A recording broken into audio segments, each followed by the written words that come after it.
welcome everybody. Yay. Wow, okay, that feels special. So if you don't know what you stumbled upon, we're Music Portland, and we serve the entire music industry, the whole music ecology, and you also probably already know what you did stumble upon because I gave you a spiel tonight, and so I'm going to be very brief. So, this is the briefcase. Thank you. Okay. Yeah, it's all right. No, it's fine. This is the briefcase sound system I've been talking to y'all about tonight. If you sign up as a member by July 31st, you are automatically entered in this. And also, if you already are a member, you are already entered in this as well. What's cool about this is it's kind of like your little portable PA system, not just a boombox. It has a little 1/4-inch input on the side, so, backyard parties or whatever, busking on the street, which we should do more of. Anyway, so definitely do that, but if you sign up tonight, again, it's only $25 a year if you're a musician, $250 a year as a business. Then show me your confirmation. It's musicportland.org/join. I'll be at this table in the middle. And just show me your confirmation that you signed up as a member, and I'll give you a raffle ticket, and you can win one of Michelle Kirshner's promo classes, which you'll hear about more tonight because she's one of our speakers tonight. So anyway, thank you for coming tonight. What are our chances? Oh, your chances are. Thank you. It is, you only have 300 people to compete against. That is how many members we have today, as of today. This is a good thing and a bad thing. Good because it's a good chance that you'll win this or a class, because we're giving a few away. How many are we doing away? 4 classes today, okay? But you have to sign up tonight for the classes, okay? But it's also like, oh wow, only 300 members when we have like 4,000 mailing list members. So just think about that. This is your member organization. You must be a part of it, and we are trying to work really hard for you. Music advocacy, professional development, discounts on events, more and more. So keep watching us. I just joined Music Portland a couple months ago. I'm very passionate. Mara and I are working together a lot, so I'm getting all emotional. Oh my God.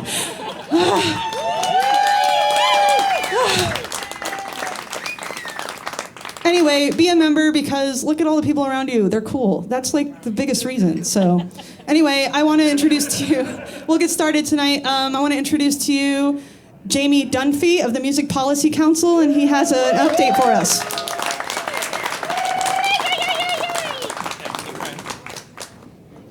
I'm much taller than you are.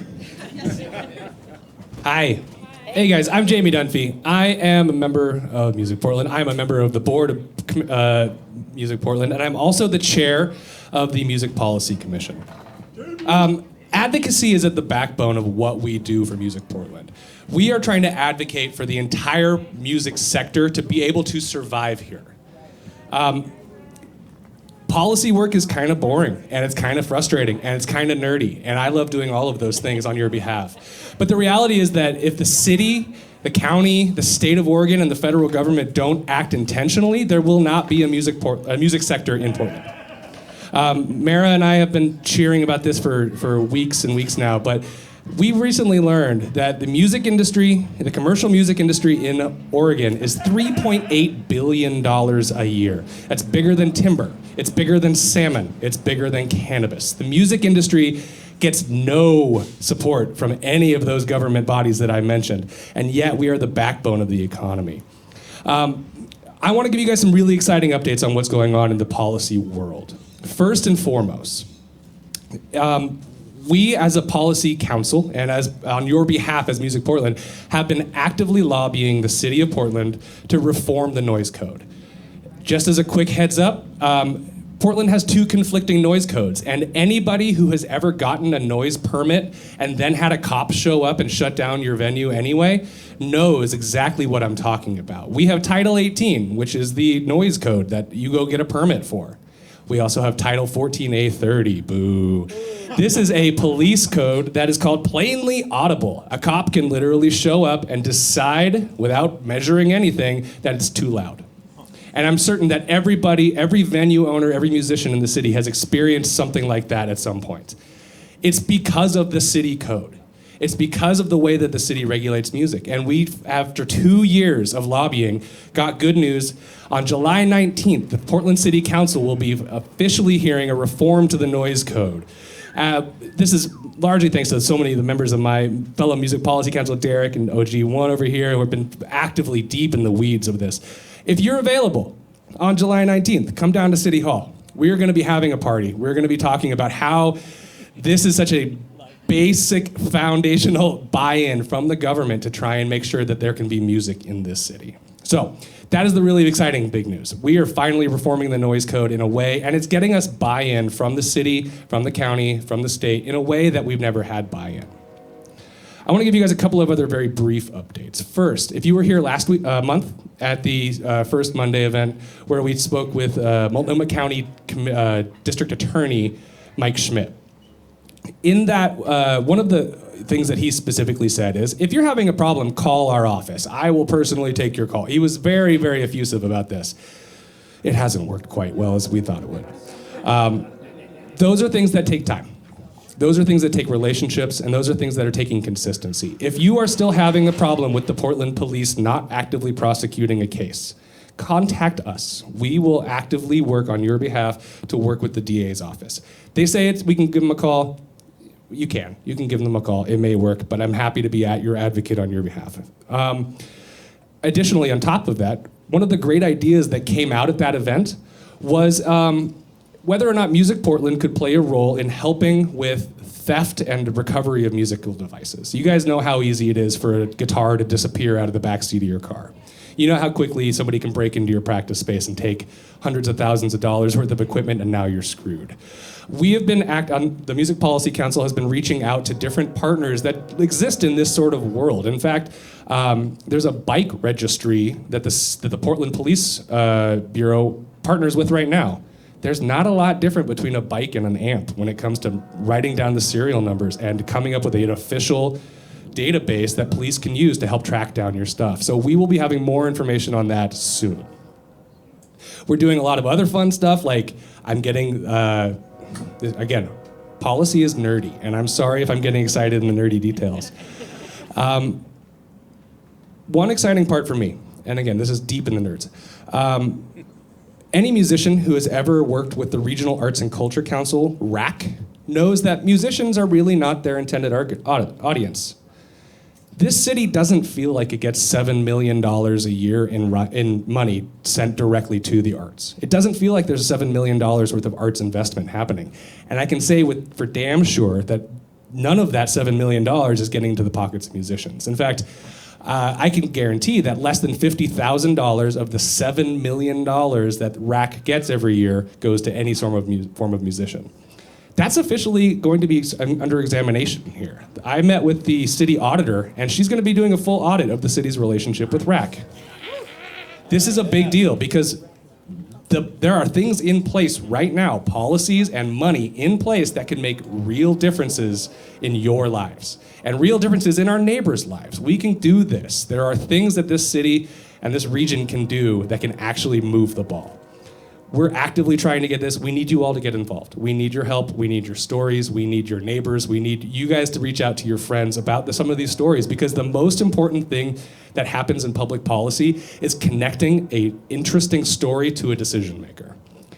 It's one thing for me as a bald white guy to go into city council and say, hey, city commissioners, you should care about this. It's an entirely different thing to take a musician or a venue owner or a promoter who has been directly affected by some of these systems and say, this is what my living looks like, this is what my career is intended to, and these are the way that your rules are getting in my way. So we need your stories, we need your membership, we need you guys to be involved, and there's gonna be some really exciting stuff that's happening in the next few weeks and the next few months. Mara, what else did I miss? Just July 19th, come and have a party. July 19th, it's gonna be a great deal. We're gonna put out, this will not be the last time you hear about it from us, but if you're available or even able to tune in, we're gonna have a good time. So, What time? it starts at 9:30, I'm trying to get it better. It's a morning thing, I know musicians are not morning people. I'm trying to get a better sense of time right ASAP. So we will share that out. If you guys are already members, you'll get it through the membership or through our newsletter. If you aren't members, join, become a member. It's really cheap. Music Policy Council is the most fun I've had in the public policy space. It's a really meaningful work, and you guys, if we are successful and we are able to get subtle, intentional changes to support the music industry, we are gonna have something here in Portland that no other community has. We speak with one voice in a way that I keep hearing over and over again. No other community is speaking for the music industry the way we are. Oh, and the last thing that I do wanna mention. I don't know if you guys have heard, but in the Central East Side, there is a proposal to bring a Live Nation venue. Live Nation is the owner of Ticketmaster. Live Nation is perhaps the worst example of corporate greed in terms of the music industry space. There is a proposal to bring a new venue, which, if it was done right, could bring huge economic booms to our community, a new venue for some of our artists, an opportunity for some of our growing artists to have access to a new stage. But if it lands wrong, and Live Nation does what they've done in every other community that they've gone into, this will actively hurt the local scene. This will actively cost shows to some of these smaller venues. It will actively hurt the ability for local venues to try and buy into this broader scene. We are going to need more voices on this, in fact, as well. We are actively right now meeting with Live Nation, the city of Portland, Prosper Portland, their development company called Beam Development. Everybody's saying a lot of nice things and saying they want to support the music industry. Until we see it on paper, we're not giving up. If you are involved in this and you want to get more involved in this, if you're excited about this, let us know. Reach out. Yeah. Questions, comments, concerns? Right here. He was just saying, yeah. Oh, just saying, yeah. You said East Central, you know roughly where that's So Central East Side, this is if anybody has been going over the Hawthorne Bridge and you've looked north, there used to be like a tent or like a homeless village for a little bit there. There are 3 empty lots going north. They're called the ODOT blocks. This is gonna be a master redevelopment that takes all 3 of those, builds some office space, some commercial space. One of them is going to be a parking garage, but one of the buildings is almost exclusively going to be a 4,000 cap standing rooms venue. I think that's the number. Yeah, something like that. 3,200. 3,200. It can reduce to a 2,000, which immediately competes with the Crystal and Roseland and the Schnitz. They're not wrong that we don't have a lot of 4,000 foot standing venues in Portland, but that's not the concern. We're doing great. Portland music scene is pretty well. But the ability for them to make it smaller, to make it appeal to a 2,000 person venue, directly cuts into the Roseland, directly cuts into the Crystal, directly cuts into some of these local venues. So if you're interested in that, if you're excited about getting involved, or if you want to just know more, I'm around. Reach out. I love this work. I want to do more of it. I want you guys to help me understand what the problems are that are happening on the ground. If we don't know about it, then we can't fix it, and musicians are notorious for being an island in a sea of islands. So let's work together. We got a lot to do. All right, thanks y'all.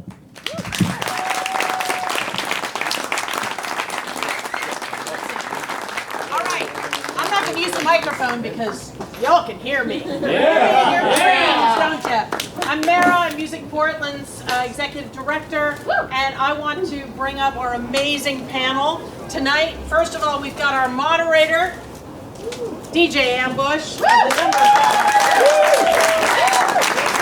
be talking, not only holding these people's feet to the fire, but also talking about radio, because radio is a key part of what we all do here. Next up, I've got Michelle Kicherer. Oh no, I said it wrong. Michelle K. Let's give it up for Michelle K. Michelle K. is a seasoned journalist, music journalist. She writes incredible articles. You all should go and seek out her stuff because it's poetry. But she's going to talk about how you get attention journalistically about your music. And then last but not least, we have Jeff Simmons of Audio in the Trees. Jeff is an incredible, he comes from music, he's got music in his veins. And he has figured out a lot about the digital world, the social media scape, the weird landscape that now kind of controls all of our brains. And he was amazing. He did all of our social media and digital advertising for the music census that we finished that resulted in some of the numbers that you heard from Jamie. So let's give it up for Jeff Simmons.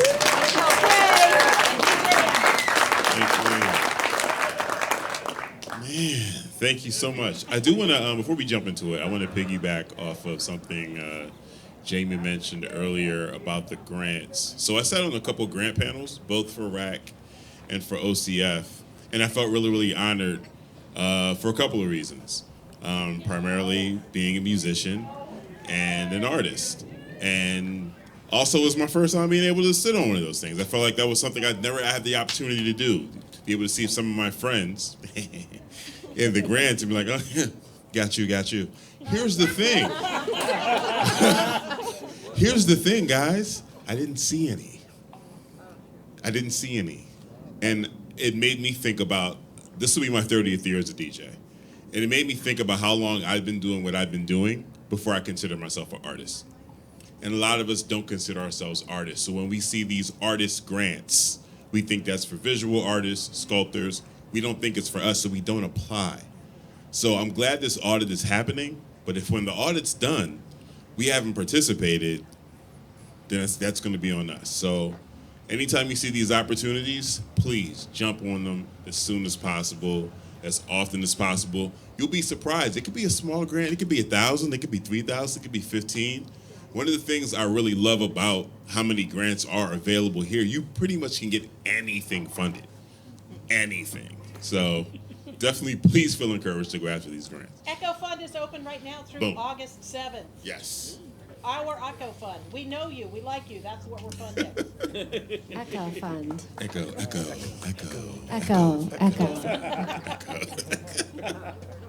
So we're here to talk promo tips. Thank you guys for taking time out of your schedule, especially on a Monday. Mondays aren't awesome, but you're here. Everyone's here. So no pressure. They're going to value every single word that comes out of your mouth. So don't screw it up. Okay.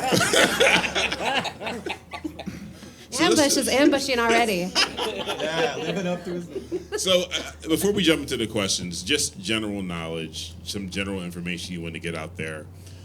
When it comes to promoting, a lot has changed over the years, right? Everything's digital right now. It doesn't take away from the importance of grassroots promoting, but what are some some of the things you're often asked about when it comes to just some good common sense rules around doing promo? Jeff, I'm going to lean on you first because you held a social media training for my organization. I really appreciate it. Learned a lot from. Yeah, so pressure's on you. Yeah. Question one more time. What, asked a lot? Yeah. Yeah. We got Get in there. Get on the mic.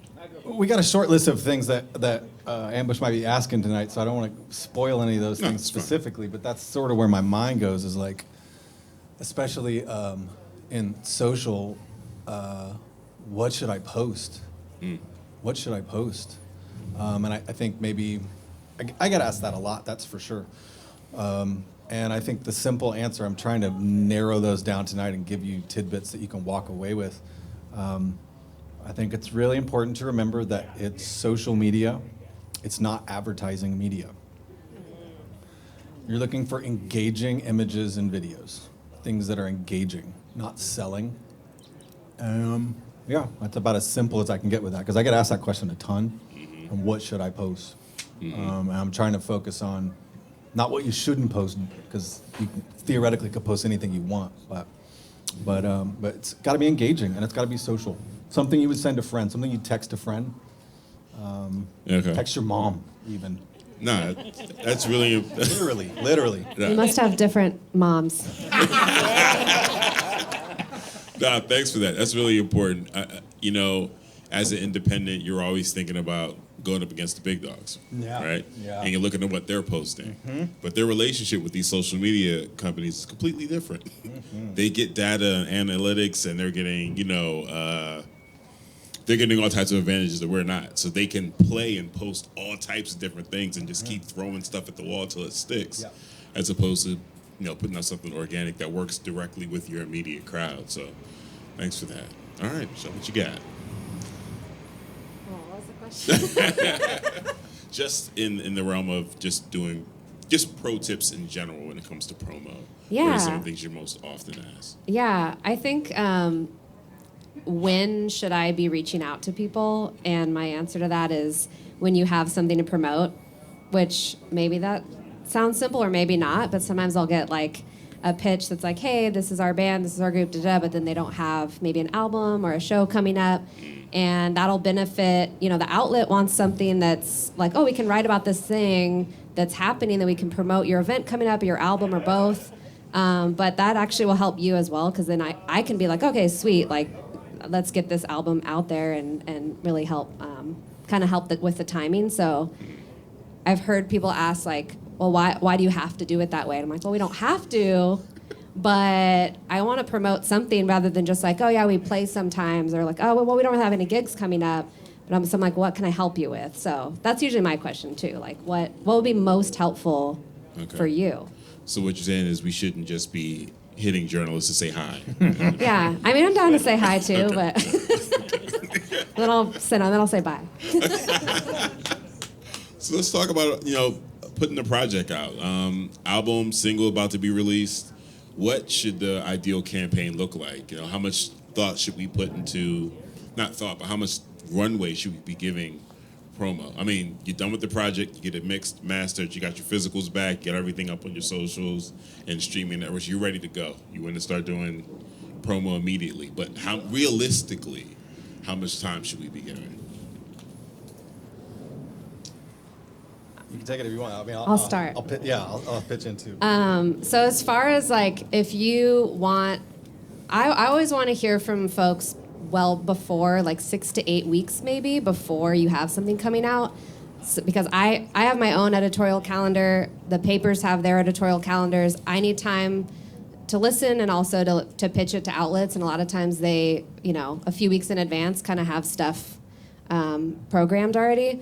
So that's really helpful before it's even out. Maybe hopefully you already have some singles and stuff out that we can listen to and point people to, so that if I'm like, okay, cool, your album's out July 10th, that's today. I don't have time to promote it. No, but but if it's like, okay, cool, it's out September 1st, but we have 2 singles coming up outside of that, great. Then we can the article comes out like a few days before, and then people are already listening to your singles, and then album drop, boom.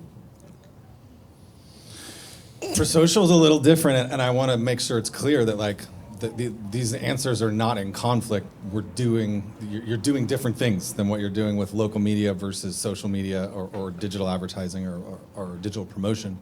There's no right answer for this, but I'd say you'd be in the ballpark of 6 to 12 months.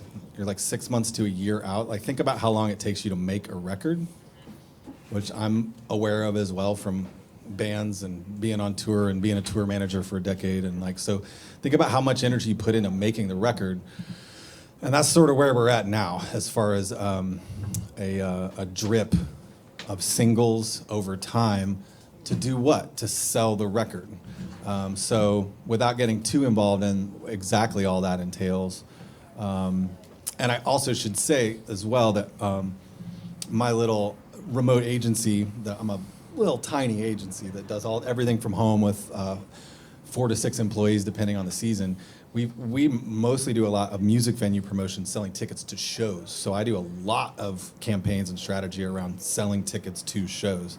I actually have a client meeting tomorrow where I think I'm going to get a new client that's a record label that's doing exactly what we're talking about here.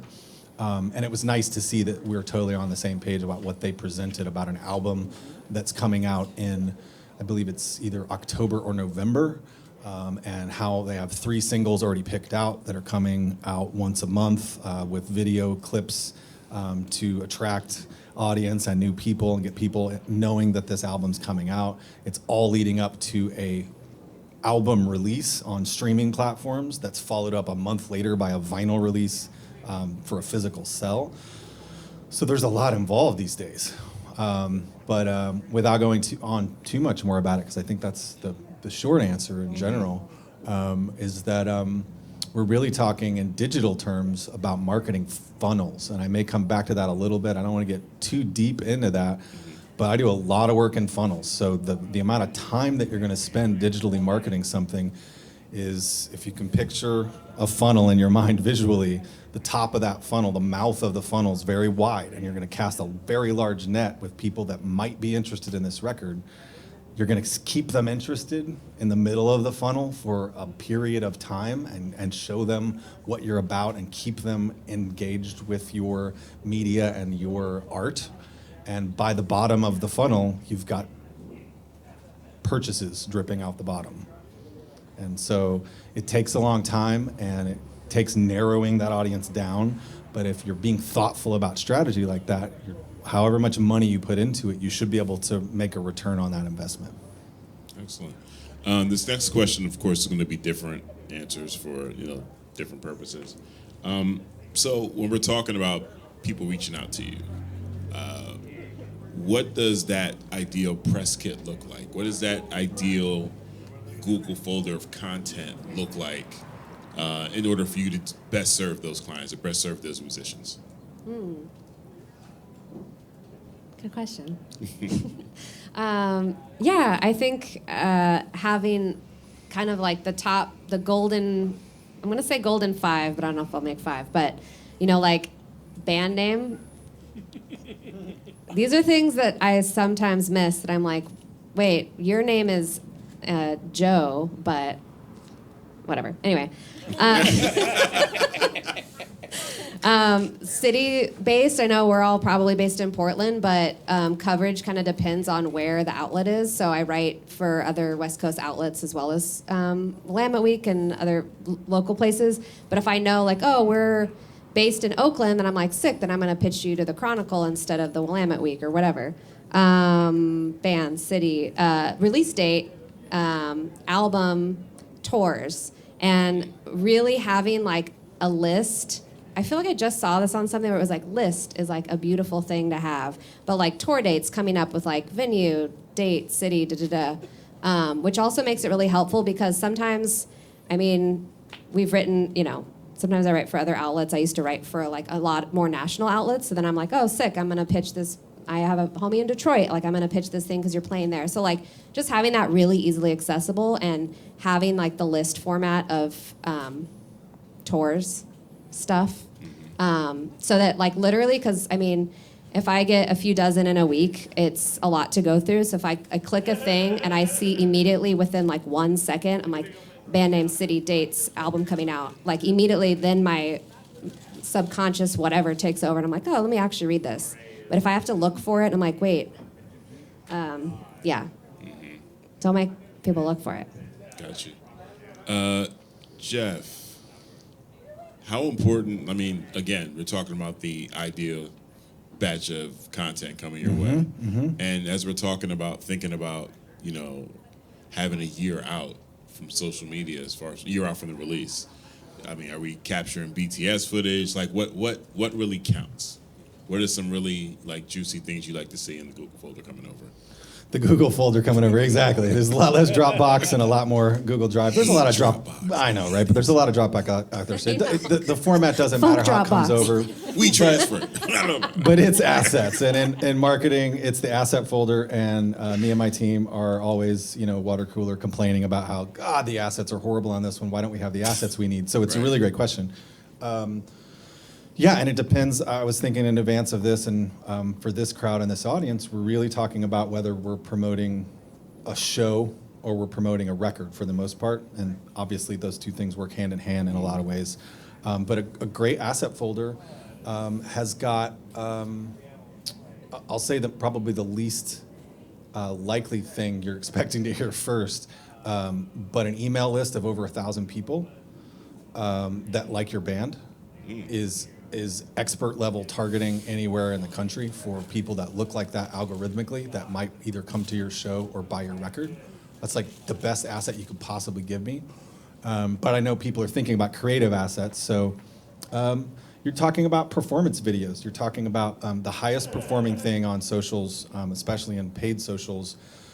My team has found is that, and this is from like a dozen clients, we probably spent like, this is a small amount in the industry, but it sounds like a lot, spent probably $40,000 on Meta last year alone, Instagram, Facebook ads. And over again, the data shows that what people want to click on is media that shows the lifestyle or shows what your show is like to attend. It shows the crowd, shows you on stage. So whether it's a performance video or performance photo, those are the best assets. If I've got multiple choices of performance photos of it looks like the artist doing what they do, and videos of the artist in their element with a crowd that makes, because eventually it's the psychology of the ads and the posts that you're seeing is if the person that's following and liking these posts, if they can see themselves there, if they can see themselves at the show or liking this style of music. And again, I think, the album sales or record sales really go hand in hand with live performance, as anybody at the merch booth will tell you. That's what floats the tour and puts gas in the tank to get down the road. And so that's where my mind goes immediately. Obviously, music videos are important too, but I would say even more important than music videos are engaging creative videos and getting somebody from your team that can, everything in social is about stopping the scroll. Whether you're in stories or you're in the feed or wherever you're at, you gotta stop the scroll. You want something that stands out, something that makes somebody stop and say, what's that? So those are always the most, the best media that can get. And so just having a large variety of that stuff to choose from, because in summary, the way the ads algorithm works is maybe counterintuitive to what you would think. It's much like A/B testing in MailChimp or something like that. You feed it 5 or 6 photos, 5 or 6 videos, 3 or 4 headlines, 3 or 4 captions, and just let it go. And that's how you use an ad budget wisely. That's how you have enough videos and photos and captions to keep drip posting over the course of 6 to 12 months and never run out of things to say. I know it's hard to imagine creating posts in advance for 6 months, but that's really what we're talking about with a drip campaign. For some reason, I just thought 2 things. I had 2 thoughts. One was Sharon Van Etten is a musician that has, her social media is great. Obviously, she's like kind of a baller and has like tens of thousands of followers. But a lot of her social media is like her just being so stoked on what she's doing. And yeah, there's like this album, this tour, whatever. But she's just like, oh my God, like this guy's wearing my shirt. And like da-da-da-da. And she's like, I'm so excited about this thing. And like earlier, he said something like, if you're doing this for the money, then like, I mean, hey. And then we all laugh. But like doing it because you fucking love it, and then actually showing that and showing the things you like about it and like your personality a little bit and all that, and anyway. Yeah. And maybe a crossover too, to sum that up, that I didn't specifically say other than engaging photos. Of course, if it's a tour, you're wanting to see what the artist looks like on stage. Maybe not, of course, but that's what you want. Press shots in general, the photos that you would send to be printed in the local paper, those are almost always the highest performing photos on social. Okay, so That's what I have found. Again, it's not the flyer, it sure ain't the poster, it's the press shot. It's a shot that you put a lot of thought into with a team, most likely, to say like, I would like this to be in the local Colorado Boulder paper or whatever. Gotcha. And it turns out that same type of thinking is what performs really well. makes sense. From we got a question. I'm Nicole. I have a follow-up question, Jeff, on your response. So you kind of responded to like how you would navigate a funnel for like a live show, but like let's say you have like a very new artist and maybe they have music coming out soon, maybe they're not quite ready to like, maybe they don't quite have a following, maybe they're not ready to focus on shows, but they need to build a following and they have some funding, so we're talking paid ads. Like, how would you navigate your ad creative, like top of funnel, if you're really just focusing on those creatives for like a single release, for example? And okay, so what ad creative you're saying? What the recommendation Yeah, on like that? what do you typically see does well? It's got to be video for starters on especially on the Meta platform right now, but you put that alongside TikTok or anything else. Got to be video. It could be a slideshow of photos, though, for sure, if you don't have great video. But you're looking for, again, engaging video, something that artistically sums up what the artist is doing and resonates with that community, whether it's, you know, a jam band versus hip hop. Those are completely different looking videos, lifestyle-wise. So it needs to instantaneously look like the lifestyle of that community you're looking to attract. Yeah, you're, like you said, that's a top of funnel action, or, you know, the widest reach possible of finding new people that may or may not buy or listen to the record, but it's your best shot at it. So it's the first time they've ever seen the artist.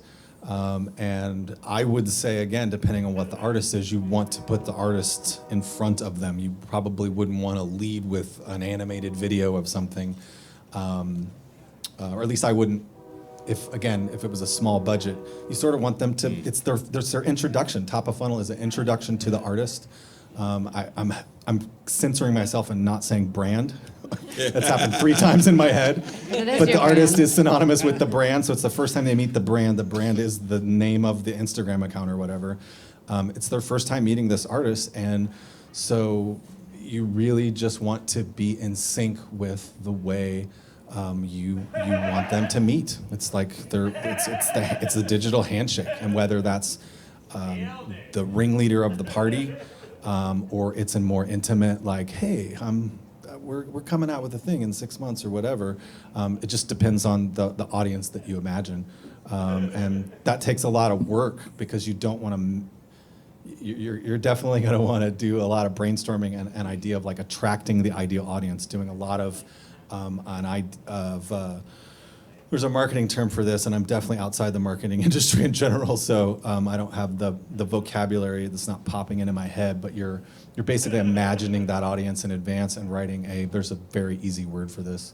Target market. Yeah, it's more than target market. Avatar, yeah, exactly. There's more words. There's another one like that, but avatar's perfect especially for this conversation. Of picture that person and write down specifically their demographics. Write down specifically what their room looks like, what kind of food and beverages they eat, what store they go to. That kind of stuff is very valuable in that, so that when you make those decisions, because you're probably going to put a lot of time into that video, that it just completely resonates with the person you're trying to. The people you're trying to find to grow that audience.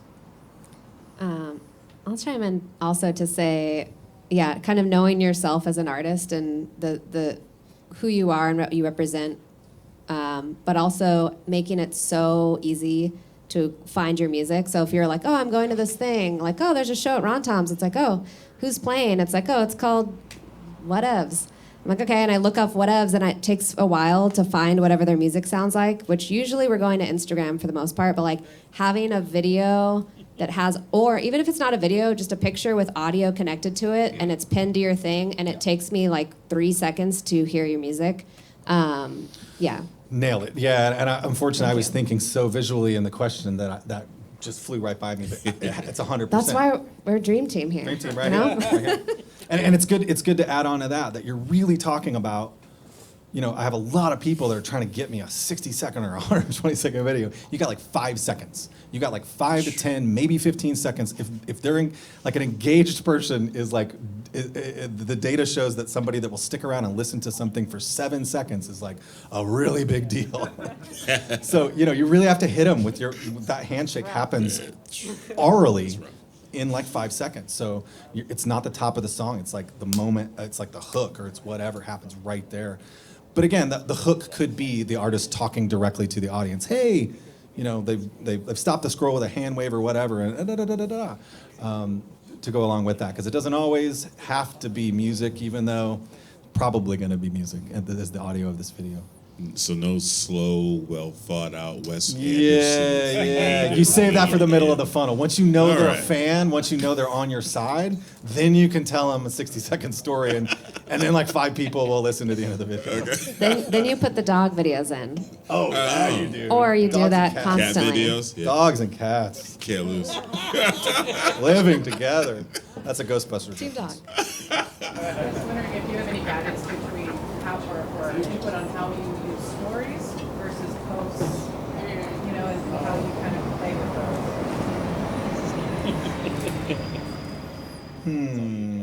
Yeah, it's a good question. The question was how you use stories versus posts. So we're talking generally about Instagram terminology, but it really fits into whether you're talking about Facebook or TikTok. Stories are full for people that aren't fully into it. I'm not going to assume. Even though I guess we're all addicted. Is that the case? Like everyone? Not me, bro. Okay. Word. Word. I resist You're not getting a TikTok, Threads man. account, right? No. You're not signing up for Threads. Nah. Threads came out this week, if you don't know already. It's the Twitter killer. Threads, Spill. There was like the third one that came out. It's really placements is what we're talking about in ads terminology. Your story placement versus your feed placement, or your for organic or paid, really. And generally in 2023, you're really talking about something that is immersive, is for stories, and something that is something that you want to keep around in your grid is for the feed. You're really in 2023 only posting home runs in the feed. You're only posting grand slams in the feed that you looked at the data and you know all they want is puppies, and you're going to give them puppies again and give them what they want. Just stop posting what they don't engage with and post the good stuff. And that's really what separates it, because you can do a lot of experimentation in stories that go away in 24 hours or whatever.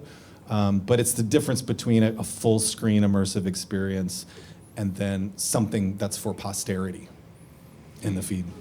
Also, don't forget the power of the link. Like if you have a story and it's like, oh, this artist has a cool thing I want to go to, and there's no show link, a lot of times, like, that guy knows. They're like, I'm not going to root around for it. Right. Link me. Yep. Link me up, Scotty. That link in bio is really important. It takes a lot of thought to where are you sending them? Yeah. Where are you sending them? And do you have all of your stuff collected? Or are they gonna? She's not gonna search that. I'm sure there's a limit in your mind of like once it hits past 25 seconds of like Googling something. It's I'm not done. an investigation. Yeah, exactly. I love that. Which also, like, I mean, if you're promoting yourself, that's one tier, but also if you're also hoping to get management or a label, if you're showing that you're pretty easy to work with, where they're like, oh, cool, I can go to their website, I can see a bio, and I can even download their press kit or their whatever.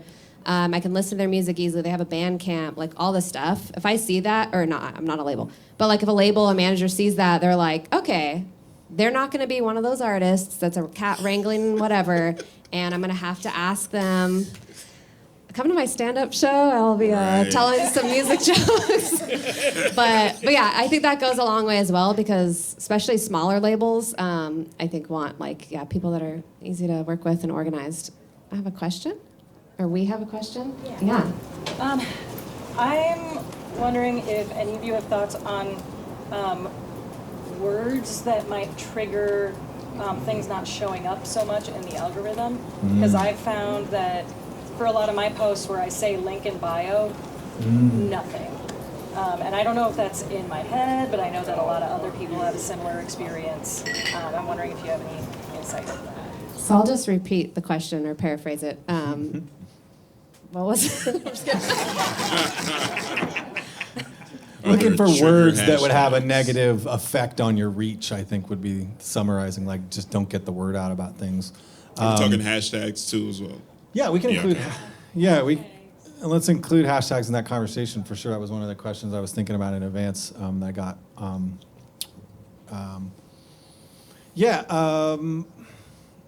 It's tricky. I think to cut to the heart of your answer, the bots definitely seem to be looking for language that is against the terms of services. So if you're selling adult services or things that relate to sex or things that relate, that's definitely what the bots are looking for. That's definitely what they're downgrading, and that's definitely where shadow bans are a really real thing. You may have heard people pass the word shadow bans around, like I can't get my stuff out there, I'm shadow banned or whatever. Unless you're doing something unless you're saying really nefarious shit in your posts, shadow bans are not nefarious, but because again, I think we're all on the same page in Portland that sex work is not nefarious. It's just against the terms of service of this platform, unfortunately. But I think to answer more directly what you're saying is the data that I've seen is that links themselves, and anybody who uses Instagram knows that you can't really put a link on Instagram, at least it's clickable other than the actual link in bio. Links themselves on Twitter and Facebook are going to hurt your reach in general. You need to be keeping, unfortunately again, but fortunately for the big socials, keeping people on their platform, keeping people interested in that post and not sending them somewhere else is really what they want. And to attach hashtags to that, find the best ones you can. I think that the data shows that you can post up to 30 on Instagram, but somewhere in the neighborhood of around 10 is what you want to actually shoot for, and they're not really that important anymore. They're great on TikTok, and we'll see if they include them in Threads. They haven't yet, but having the knowledge of who you're speaking to and who your community is important. But back to the original question, I don't think there's anything really particularly that you're going to be downgraded in the algorithm for, as much as talking about things that your audience isn't interested in. You've got to be in those first 10 words in that first sentence, pulling them in, not showing them that you're selling a thing, but showing them that you're grateful and that you're welcoming with open arms the community and you're excited that they're here. That's what people on socials want to see. There's so much negative shit that they really just want to be brought into whatever the beautiful art that you're making is. Quick follow-up question to what you were just talking about. So if someone posts a story talking about their new album that just came out and you have a link to go here to Bandcamp or whatever to listen, is that going to affect your reach? Definitely not. I mean, the tap of stickers, they call it in Instagram, that you add there that have those links, that's what they're for. And like she was saying, if you've got a place that you want to send them, absolutely send them there. I think the negative effects of putting links in posts is mostly in the feeds, not in stories. But that said, unless you have a really sticky hot brand where people are really interested in what you're doing, most people are not clicking on that sticker. They're swiping like this fast. And until you can actually get them to stop, they don't even give a shit about all the things that are happening on the rest of the post, including the sticker. So it's important to have it there, and it definitely doesn't downgrade your posts and stories to have that. But it's worth being thoughtful about the idea of, like we were saying before, do you have your art organized in a way where that link in bio that goes back to the original question, does it literally send them to the place where they're going to get everything they need to know and they don't have to search? It better be your website. It sucks that it takes a lot of time and energy to put it into your website and organize that, but it is so worth it professionally to have everything in one place off of the platform, the social platform. Yeah, my question is directly off of that. If there's an artist with a ton of attention on one platform, would you have any thoughts about getting them to another platform? If you have an artist with a bunch of Spotify listeners, but they don't have a social media presence, or you have a big social media presence and you want them to get to the website to buy the stuff. Do you have any thoughts about that? Great question. Processing. You got any thoughts immediately on that? Getting someone from Spotify. Growth campaigns for me are almost always paid campaigns. It's not an organic thing at all. And I'll keep echoing that with maybe some other questions we go back to about the value of paid campaigns and is there any value in that? There absolutely is. And that's where my initial thoughts are going if you're trying to transfer from one to the other, which can definitely be tricky because they're proprietary platforms and they don't really share information. Mm-hmm.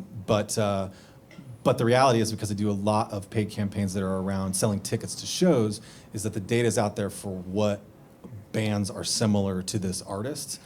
So you're working on paid campaigns where you're trying to find, again, people that like that subgenre most of the time of music, because even the genre is too wide.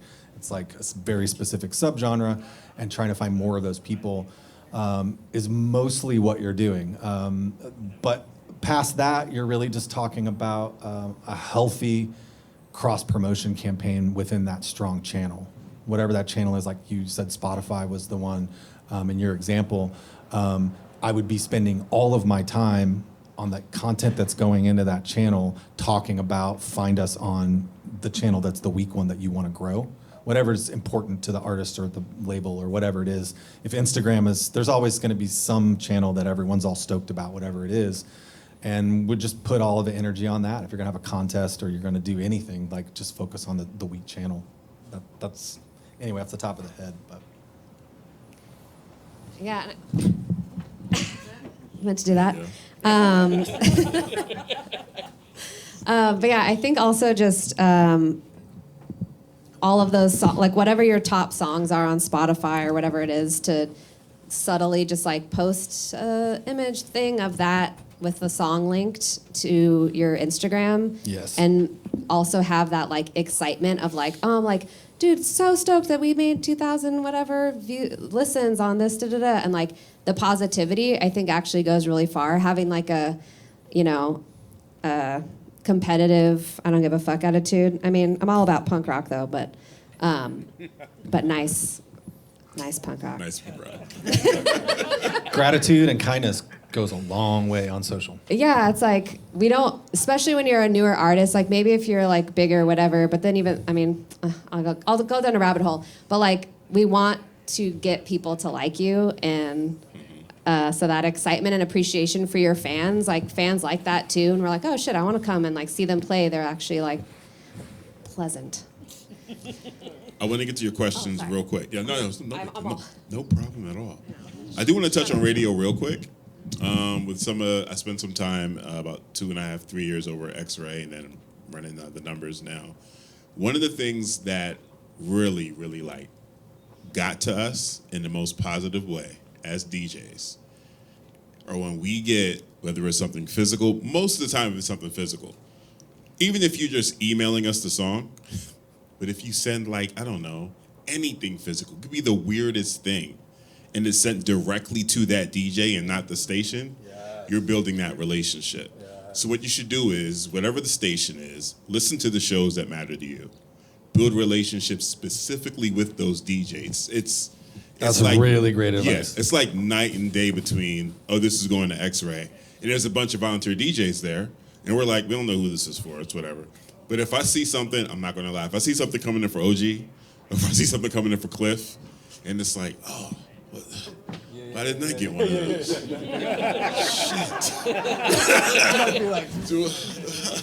It's the new Double that real quick. And it's a 45. What the fuck, man? So then what ends up happening after you've you thought, okay, I've sent the record out, whatever. This DJ is playing your record not only there at the station, but if they're gigging, they're taking it out and they're testing this record all over the place. And if it's a record they really love, like they're just talking about it, like they become part of your PR, like they're the fourth and fifth member of your band, and they're always talking about your music. So find the DJs on the stations that you think fit what you're spinning, and send them your music directly. I'm telling you, world of difference. Yeah.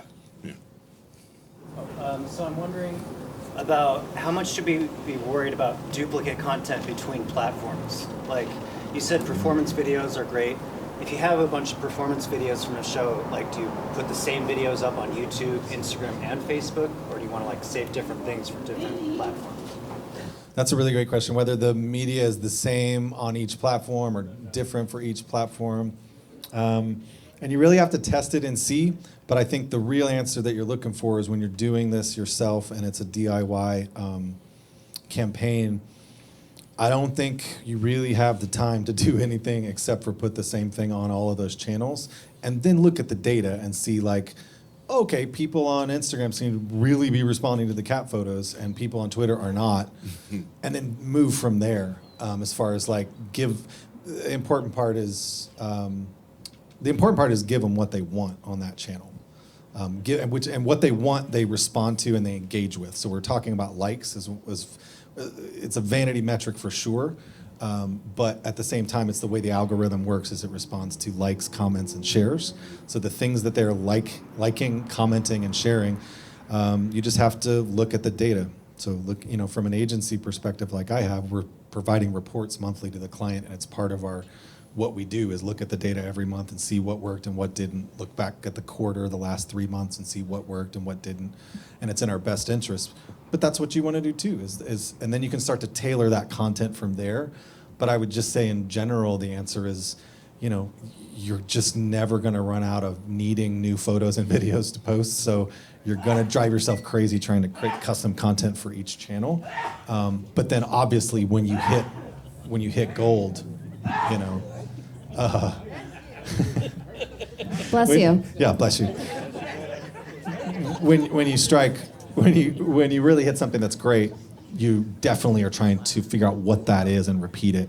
And I would add extra advice to that is don't assume you know what it is. Mm-hmm.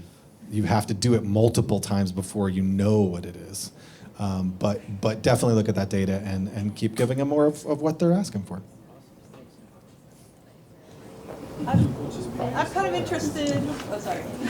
I'm kind of interested in both of your takes on this, but what do you do with like an album that has kind of had its day, but you want to kind of revive? Like, have you had clients that have tried to do that? Or I've always kind of like been interested in the fact that like, oh, an album when it comes out is like this awesome thing, and then it just kind of like withers away, and so like it seems like people are only interested in the release time. So what would you say, like, how would you get press for an album that basically has already been released, but you still want to get some? Yeah. That's a great question. Thank you. I think, say it's months out or a year out, or whatever it is, and you said something like revitalized or, like this fresh version. If there's something around it that like is happening where like I have a friend who's already released the same single a couple times, and then they're like, you know what, this is badass, but I kind of want to mix it up. So she hired a producer, and she's actually right there. Her name's Anna Diem. She's a great musician. Yeah, give it up. But she like had it reproduced, so it sounds completely different from like the folksy, whatever the shit that it was before. She is good. No, I'm just kidding. No, but just like a different version, and I'm distracting myself by making stupid jokes. But like, and now there's kind of a re-release and in a different light. But if you have something going on where you're like, oh, I want to have a new show, like the rebirth of this album or whatever, but something around it. So from like a coverage perspective, if it's like, hey, we're having this show, 1 year album anniversary. Almost like, with like a book, or it's like the paperback release. It's like, oh, we did a cassette, or like, these vinyl folks here that I'm forgetting, but like, we're gonna do like a short press vinyl. We're releasing 15 vinyls. Talk to these guys, but like, something interesting and different that you didn't do the first time. So now like the paper can be like, oh, that's kind of sick actually, and they're donating in part to like a cat rescue, or I don't know, whatever. No, 100%. Whatever you can do to recontextualize the experience with that song the first time it came out. So maybe it's a video. Maybe it's naming a very short, like 3-venue tour after that one song. Anything you can do to get people to re-engage with that particular song by title or anything. Short campaign, anything like really creative or just even mundane. But just as long as you're highlighting that particular song, give us a reason to go back and check it out. Remixes definitely work, though. Adding, if someone were to cover it, do an interpretation of the song, and you were to bring that into your marketing, any of those things will work really well. Yeah.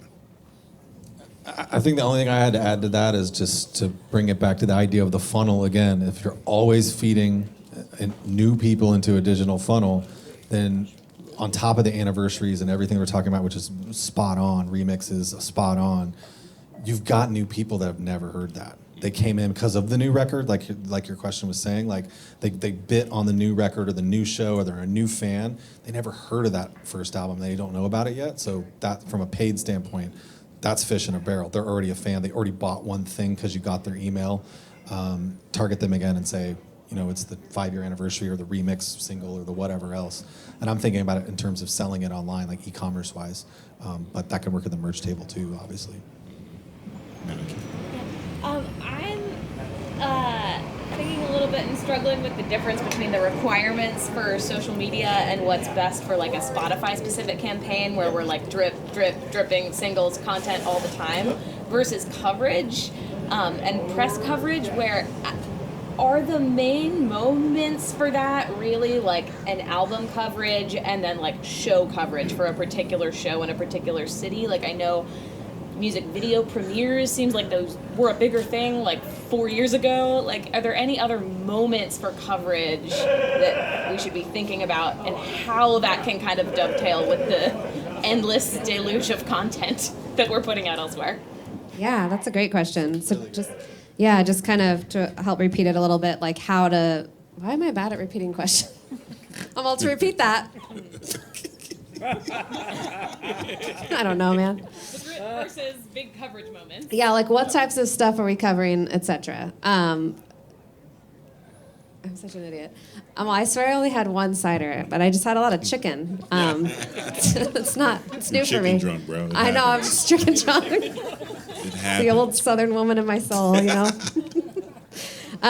No, but yeah, I think especially having some sort of, music video is going to be a little bit harder to get press coverage. If there's, especially with smaller outlets, having local shows that we can point people to, because from a helping everybody out thing, like I get excited about, I love my local venues, fuck Live Nation, but if I'm like, okay, I love Mississippi, I want to get people out there, you have a show coming to Mississippi, it just kind of helps to be able to point people to a thing, but definitely when there's a two thing happening, so there's a show thing happening, but also ideally an album, but sometimes just a single.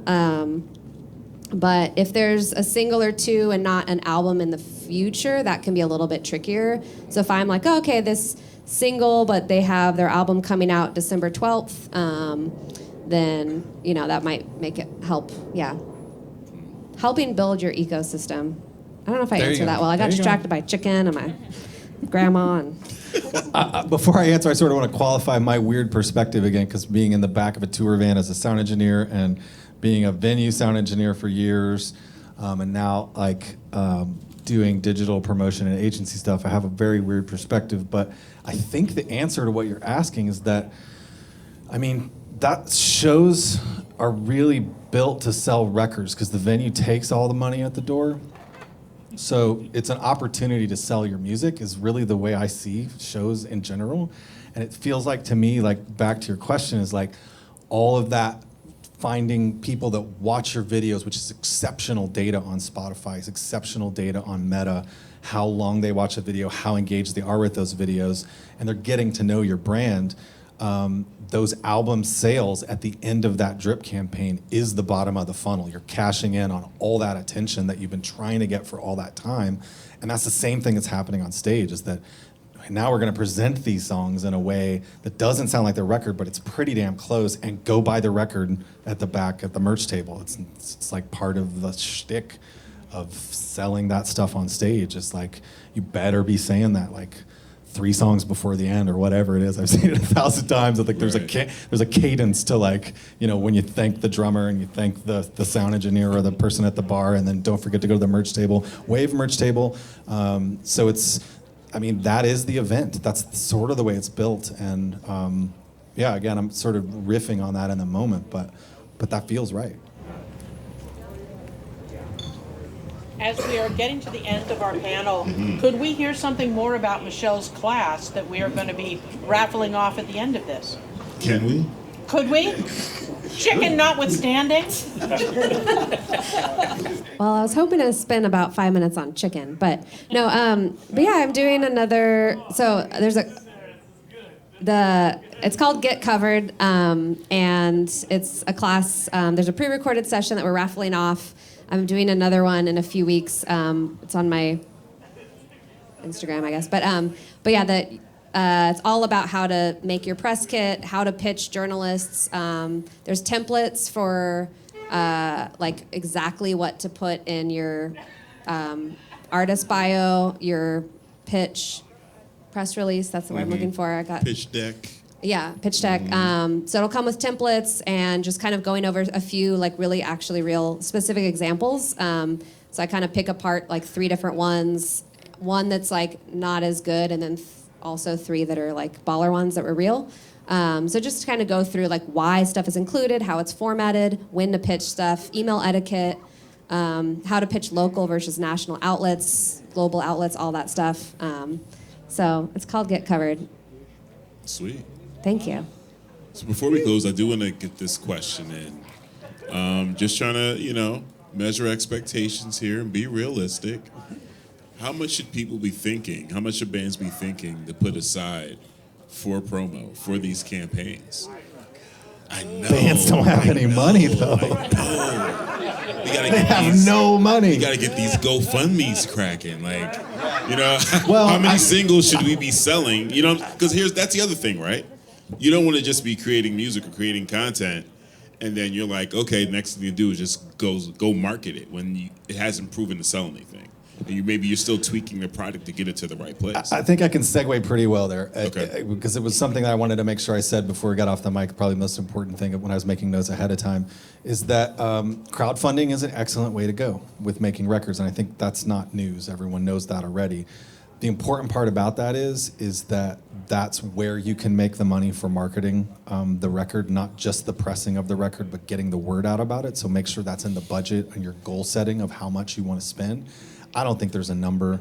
There can't be a number, but like you can easily spend $1,000, $2,000, $5,000 on Meta if you can spend it with somebody who knows what they're doing, and you can make that money back easily in sales and e-commerce, digital sales of a physical product. The important part that I can wrap up with though is in digital marketing, the most important asset you can possibly get is the email of the person. That is gold. It's not about social, it's not about likes, it's about getting their email. And if that funnel is not eventually trying to get someone either to give you their email with money through a crowdsourced campaign, the email is almost more valuable than the money that they are giving you because they're giving you contact and they're giving you an algorithmic way to find more people exactly like them in any market across the world. And that's the way the targeting works on any of these platforms. It's looking at all that scary data that they know about you, about the kind of peanut butter you like and the kind of shorts that you wear, and find more people like that that will be your fans for growth campaigns. So whether you're doing it on a crowdfunding campaign or you're doing it the old-fashioned way, there's nothing wrong with it. It's actually better at the merch table, getting their email before they leave the show. Don't forget to get their email. It's the most valuable thing you can get. Yeah, I love that grassroots situation of having like the clipboard with email and also just like pushing people towards it. Bear knows about that. Set a goal of getting 1,000 emails. 1,000 emails is your goal you should set on any project. That's where you can start using it to target people. Give me your emails. Sweet. Man, thank you guys so much for your time, man. This was amazing. Please put your hands together. This is fun.